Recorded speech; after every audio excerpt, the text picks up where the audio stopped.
আর এখন গ্রীষ্মকালে এই কাজটা হচ্ছে সবথেকে বড় একটা কাজ, বুঝতে পারলে তো? যেরকম মোবাইলটা চার্জে দেওয়ার পর যদি না সুইচটা মারি, তার কিছুক্ষণ পর দেখলে যেই অবস্থা হয়, সেরকম দেখব জলগুলো বালতিতে তোলা আছে, বোতলে ভরে আর ফ্রিজে দেওয়া হয়নি, সেই মুহূর্তে কিন্তু সেরকম অবস্থাই হয়। মাথাটা যে কীরকমভাবে গরম হবে আর কার উপর রাগ করব সেটাও মাঝে মাঝে ভেবে পাই না। ছেলেদেরকে তো যেটুকু বলবো সেটুকুই ওরা করবে, আর ওদেরকে বলতেও ইচ্ছে করে না, আর সব সময় করে না, তবুও অনেকটাই করে দেয়।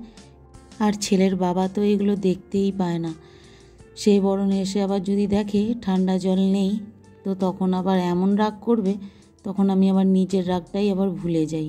বুঝতে পারলে যে আমারও একটা টাইমে রাগ হয়েছিল। তো যাক, সে যাই হোক গে, এখন সব কিছু কাজগুলো ঠিকঠাক করে গুছিয়ে করে নিতে হবে, কেননা আমার কৃষ্ণাদি আজকে তো আসবে না, আমাকে এই সকাল থেকে উঠে আর সমস্ত কাজে লেগে পড়তে হয়েছে। আর আজকের দিনটাই মনে হচ্ছে লাস্ট। এই চেঁচামেচি গান বাজনা যে রাস্তাঘাটে হচ্ছে, সেইগুলোর হচ্ছে আজকে সমাপ্ত মনে হচ্ছে। এই রোদ্দুরে গরমে ওদেরও বেশ ভালো লাগে, কিছু করার নেই, ওইটা ওদের কর্ম। আমি ঘরে বসে যে কর্মটা করছি আর ওরা বাইরে বেরিয়ে করছে। আমার বড় গেছে কর্ম করতে, যে যার কর্ম তার কাছে সেটা হচ্ছে বড় ধর্ম, তাই না? তো যাই হোক, লোক যে বলে মাথার ঘাম পায়ে ফেলে রোজগার করা পয়সা, সত্যিই তাই। এই গ্রীষ্মকালের এই সিচুয়েশানটা অনুভব করেই মনে হয় লোক কথাটা বার করেছিল, জানো তো, যে মাথার ঘাম পায়ে ফেলে রোজগার করা।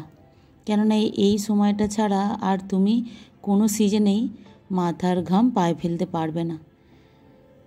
আর তাই জন্যই না কালকে রাত্রিবেলা শোবার সময় বারবার মনে হচ্ছিল আজকে সকালে ওঠার সময় না লেট না হয়ে যায়, তাহলে সব কিছু একদম আমার লণ্ডভণ্ড হয়ে যাবে।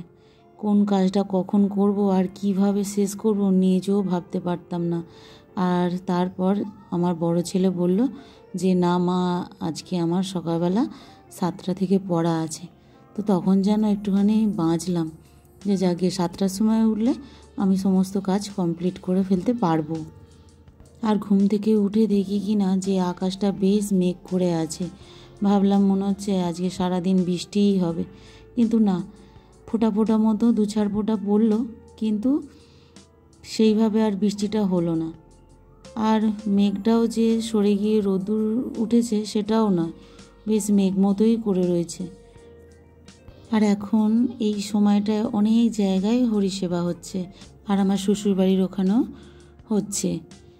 ওখানে যখন ছিলাম তখন তো এইগুলো মানতেই হতো, তাই এখন একটু দূরে থাকি বলেও সেটাকে আর অনিয়ম করতে পারি না, তাই ওইগুলো এখন আমাকেও মানতে হচ্ছে।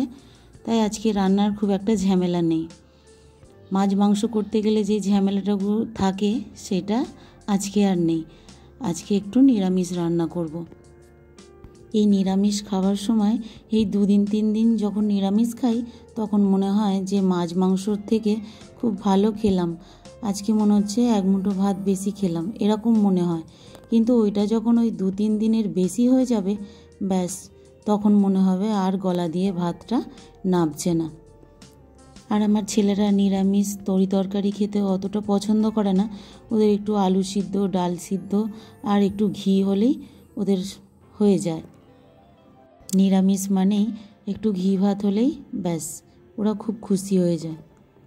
চলো, তোমাদের সঙ্গে গল্প করতে করতে আমার এই লাস্ট কাজ শেষ হয়ে গেল, এবারে ঢুকবো স্নানে। আর এই যে বাসনগুলো এখানে জল ঝরার জন্য এখানেই উপর করে দিয়েছি। আর সেদিনকে ওই বিছেটা মারবার জন্য এখানে যে অ্যাসিডটা ছুঁড়েছিলাম না, দেখো বিচ্ছিরি একটা দাগ হয়ে গেছে। আর পুরী থেকে ঘুরে আসার পর নিজেকে আর সেইভাবে যত্ন করা হয়নি। তো ব্যাস আজকে অনেক কাজ ছিল, তার মধ্যেই মনে হলো যেন একটু সময় পেয়েছি, তো তার জন্য আজকে এই প্যাকটা একটু বানিয়ে নিলাম। এইটা একটুখানি 5-10 মিনিটের মতো রেখে তারপর গায়ে মেখে আর স্নান করে নেব। তো ব্যাস স্নান করে চলে এসেছি, আর একটুখানি টোনার দিয়ে দিলাম। আর লাস্টে যেটা আর কি এই গরমের জন্য দরকার সেটা হলো একটুখানি সানস্ক্রিন।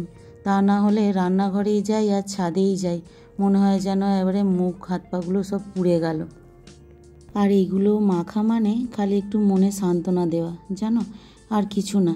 এই সানস্ক্রিন মেখে যদি আমি এক্ষুনি ছাদে যাই, তারপর রান্না করতে বসি, সানস্ক্রিন আর মুখে থাকবে? সে তো একেবারে জল হয়ে পানি হয়ে নেমে যাবে।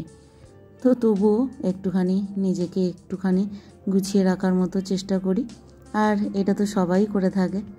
তো চলো, আমার মোটামুটি আজকের মতো এইটা কমপ্লিট হলো। এবার রান্নায় বসতে হবে, তা না হলে বরকে আবার কৈফিয়ত দিতে হবে এতক্ষণ কী করছিলাম। আজকে যে কি রান্না করব সেটাও ভেবে পাচ্ছি না, জানো। আজকে আমার বর বলে গেছে নিরামিষ রান্না করতে, তাই ভাবছি এই ডাঁটা আলু পোস্ত বানাবো। ডাঁটা আলু পোস্ত খেতে খুব ভালো লাগে, আর মাছের ঝোল খেতে। আর এই যে বরবটি এনেছে, বেগুন, কচু, বরবটি, আলু, আর হচ্ছে ছোট্ট ছোট যে চিংড়ি মাছ পাওয়া যায় ওইগুলো দিয়ে ওই তরকারি খেতে এত ভালো লাগে। আর এই তরকারিটা আমার শ্বশুর খেতে এত ভালোবাসতো তোমাদের বলে বোঝাতে পারবো না। আমি যখন প্রথম শ্বশুরবাড়িতে আসি তখন আমার শ্বশুরকে দেখতাম ওরকম করে বাজার করে আনতো, সুন্দর করে গুছিয়ে বাজার করে আনতো। কোন সবজি দিয়ে কি খেলে ভালো তরকারিটা হবে সেইটা আমার শ্বশুর জানতো, বুঝতে পারলে। এই গ্রীষ্মকালে খালি এই রকম বরবটির তরকারি ওরকম হবে চিংড়ি মাছ দিয়ে, আর টকের ডাল, এইটা ছিল মাস্ট।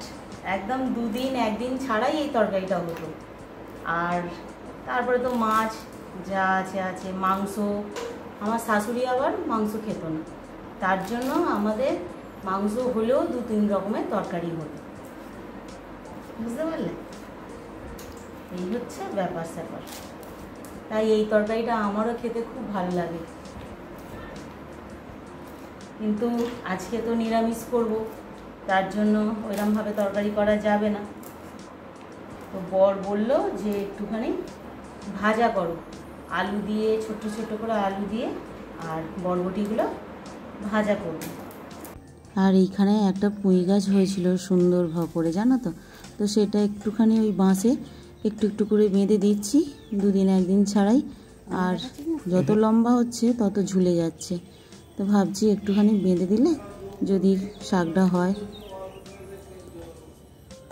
আর শাকের মধ্যে পুঁই শাকটা খেতেও বেশ ভালো লাগে, এই বর্ষাকালে মাছের মাথা দিয়ে খেতে দারুণ।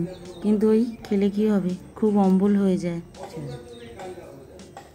নিরামিষ রান্না রেডি, একটুও দেরি লাগে না, বুঝলে। এই যে এরকম করে ছোট ছোট আলু দিয়ে বরবটি আলু ভাজা করেছি, পটল ভাজা করতে বললো তারপরে বর, সেটাও করে ফেলেছি। আর এখানে ডাঁটা আলু পোস্ত একটু ঝোলঝোল করে করব, কেননা আজকে ডাল করিনি। কালকে একটু মুগের ডাল খেয়েছিলাম, কিন্তু আজকে আবার মুগের ডাল খেলে একটুখানি ওই গ্যাস অম্বলের সব সমস্যা, তো তার জন্য ভয়েই আজকে আর করিনি। আর এই মাত্র দুপুরের খাওয়া দাওয়া কমপ্লিট হলো, বুঝলে। এবারে খাওয়া দাওয়ার পর মনে হয় কতক্ষণে একটুখানি ঠান্ডা জল খেয়ে আর পাখার নিচে বসবো। তো চলো, খাওয়া দাওয়া তো হয়েই গেছে। আর আজকে বিকালে এক জায়গায় যাবার আছে, যদি যাই কি হয় না হয় এখন ঠিক নেই। যদি যাই তাহলে তোমাদের সঙ্গে সেটা শেয়ার করব। তো চলো, এখনকার মতো ব্লগটা এখানেই শেষ করছি, পরের দিন আবার দেখা হবে, ততক্ষণ টাটা।